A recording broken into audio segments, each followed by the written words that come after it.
New York State Assemblyman and Democratic nominee for New York Mayor, Zohran Mamdani. And I so much appreciate your time, Assemblyman. And President Trump has just spoken out on Eric Adams getting out of the New York mayor race. And he told Reuters, called him on the phone and said, "I think that gives Andrew Cuomo a much better chance. I do welcome it." How wide is your lead, as you see it, over Cuomo now that Adams is out? I think the race is fundamentally the same as it was, in that New Yorkers are not as concerned as to who is on the ballot, but rather what's on the ballot. And they're tired of this record that they've seen over the last 4 years where Eric Adams has raised their rent, where he has slowed down their already extremely slow buses, where he has overlooked the very neighborhoods he promised to protect. And they know that Eric Adams' record is Andrew Cuomo's agenda, and they want to turn the page on that. And that's what our campaign actually presents. So Eric Adams, we know, met privately with Trump's Middle East envoy, Steve Witkoff, earlier this month, is our understanding. And that one of the topics was possible opportunities in the Trump administration, one of which possibly could be ambassador to Saudi Arabia. Why do you think Adams dropped out now? We are essentially 1 month from Election Day. I have to be honest with you, I think it's a fool's errand to try and understand what Eric Adams does and why he does it. What I think is clear, though, is whether we're speaking about Adams or we're speaking about Cuomo, we're speaking about supposed leaders who are willing to put their own personal ambition before the needs of the people they're supposed to serve. New Yorkers are right now under attack from an authoritarian administration in Washington. Donald Trump has ushered through legislation that will throw them off their health care, take SNAP benefits away from them, all in service of the largest wealth transfer this country has seen. And instead of fighting back against that vision, instead of fighting for New Yorkers, these politicians are looking to get on the phone with Donald Trump to see what it is that they could broker together. Do you think that there is some sort of a deal between Trump and Adams? I can't speak to that. All I can tell you, though, is that Donald Trump is clearing the way for Andrew Cuomo because Donald Trump knows that Andrew Cuomo will clear the way for Trump's agenda. And New Yorkers are tired of that agenda.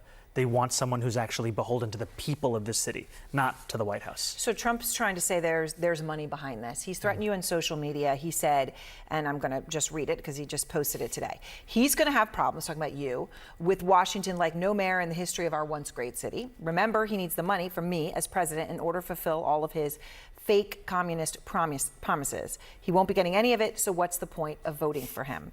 So the number this year from the federal government was $7.4 billion to New York City. Are you okay if New York City loses that?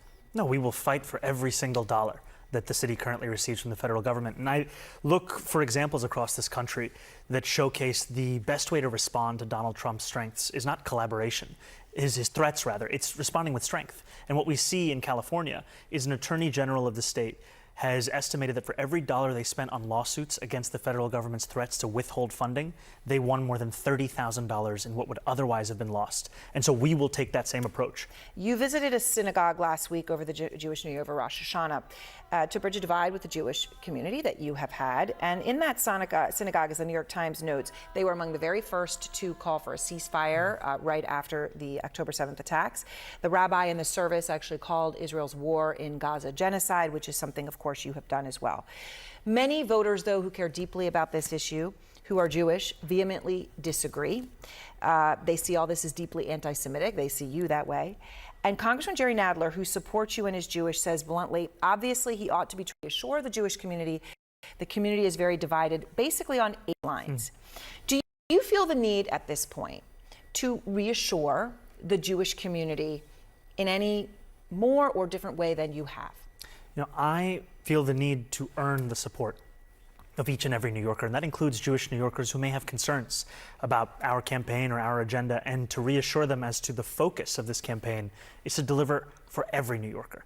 And what I find, especially now in the High Holy Days, this is a time when Jewish New Yorkers, especially with Yom Kippur, will reflect, will atone, will do the hard work of looking inward. And I think that our politics, our city, could do very well, frankly, to emulate those lessons and actually to be able to reflect upon what has worked and not worked in this city. And I was really privileged to be at that Rosh Hashanah service. I had an older Jewish woman come up to me and give me a sticker that said, "Reject the smear campaign, join the schmear campaign." It was a sticker of a bagel and why she was supporting our campaign. And I'm looking forward to attending a number of services for Yom Kippur with Congressman Nadler as we continue to bring this message to each and every Jewish New Yorker across the 5 boroughs. So Israeli Prime Minister Benjamin Netanyahu is visiting the White House as we are talking today. He addressed the UN General Assembly here just a few days ago in New York. Now, the International Criminal Court has a warrant out for his address. They say that they accuse him of crimes against humanity. You have called, as I mentioned, Netanyahu's actions in Gaza genocide. It's going to become not just a rhetorical, but a question rooted in reality if you are mayor. As mayor of New York, you will oversee the next UN General Assembly, right, if you're mayor.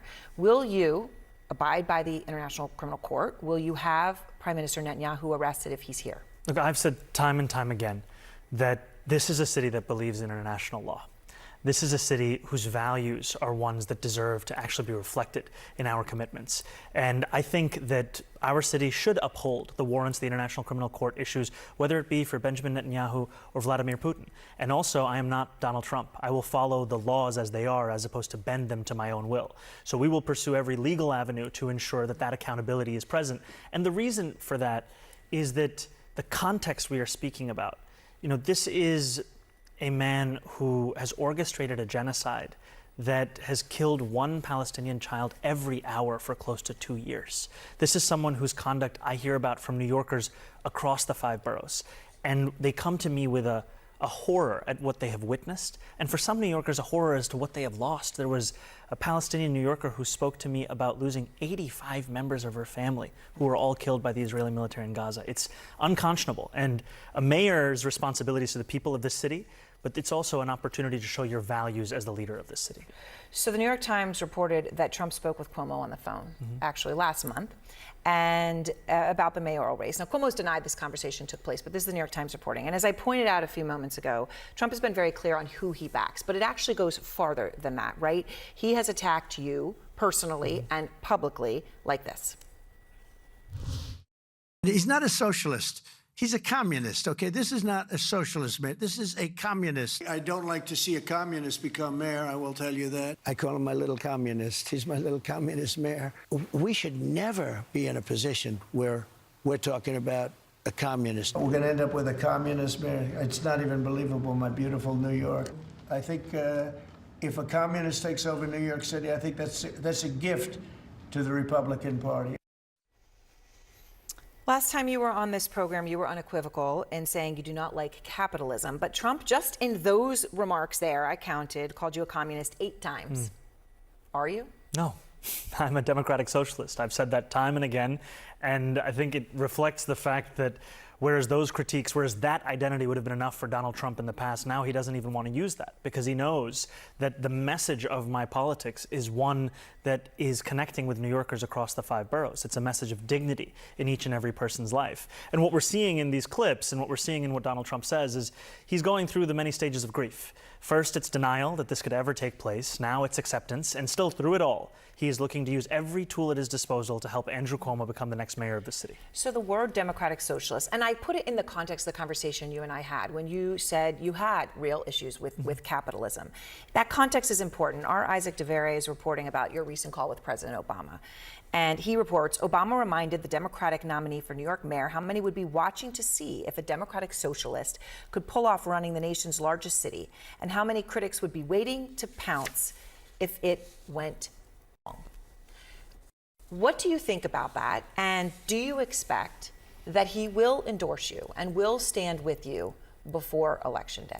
I can't make any predictions as to endorsements. I can say, however, that I've been proud to receive the endorsements I've received thus far from Governor Hochul, from Assembly Speaker Carl Hastie, Majority Leader Andrea Stewart-Cousins of the state Senate, who will be key in enacting our agenda and working together in Albany. And what I've found is that this vision of democratic socialism, it's one that often comes back to what Martin Luther King said decades ago. A vision of, call it democracy or call it democratic socialism, there must be a better distribution of wealth for all of God's children in this country. Here in New York City, wealthiest city in the wealthiest country in the history of the world, 1 in 4 are in poverty. 500,000 kids go to sleep hungry every night. It's untenable to live with this kind of a divide. We have to actually have a politics that puts working people first. And I think to this question of being under the microscope, to be the mayor of New York City is a responsibility that you must fulfill. It's also an opportunity to actually serve New Yorkers who are being pushed out of this city and to show an example of what life could be like. Do you feel when you have a conversation with Barack Obama or other leaders of the Democratic Party, Chuck Schumer, others, and Hochul's endorsed you, I understand now there's endorsed you, but on that line also business leaders in the city who consider themselves to be big Democratic donors. Do you feel that they are taking you at this point seriously, like you could win, and that they are listening to you? Or do you feel that they are not taking you seriously and that they are dismissing you as a communist? I would say that they're taking me seriously, and the most accurate measure of that is the time that is being spent. The choice to actually have those meetings, to have those conversations. It's reflective of a fact that this is a campaign that is ever expanding in its coalition. The reason I sit before you as a Democratic nominee, it's not because of any endorsements. It's because of the fact that people across the city worked to make this moment possible. We had 52,000 volunteers in the primary. Today we have more than 70,000. They're knocking on doors every single day with a message of affordability. And I've been proud to have meetings with those who will join our coalition to actually enact that agenda. All right. Thank you very much, Assemblyman. Appreciate your time. Thank you so much for having me.